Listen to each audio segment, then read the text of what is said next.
Mangrol police station, seal police station અને marine police સ્ટેશનમાં પકડાયેલો 4,36,000 રૂપિયાના દારૂના જથ્થાનો નાશ કરવામાં આવ્યો છે। માંગરોળ વિસ્તારમાં દારૂની હેરાફેરી કરતા દારૂના ધંધાર્થીઓને અટકાવવા પોલીસ દ્વારા સખત વોચ રાખી ગુજરાતમાં દારૂનું વેચાણ કરતા લોકો સામે પોલીસ દ્વારા સખત પગલાં લેવામાં આવી રહ્યા છે।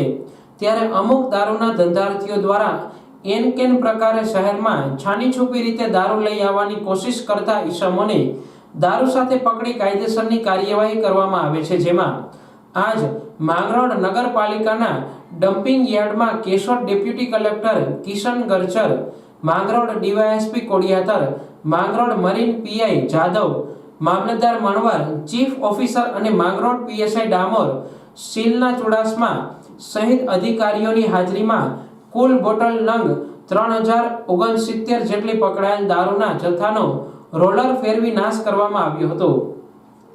આજ રોજ માંગરોળ મુકામે અલગ અલગ ગુનાઓમાં પકડાયેલ વિદેશી દારૂનો નાશ કરવાનું આયોજન કરવામાં આવેલ હતું, જે અંતર્ગત Mangrol police station, Mangrol marine અને સીલ પોલીસ સ્ટેશનની કુલ મળીને 3,069 બોટલો, જે મુદ્દામાલ 4,36,000નો થાય છે, એનો આજે નાશ કરવામાં આવેલ છે।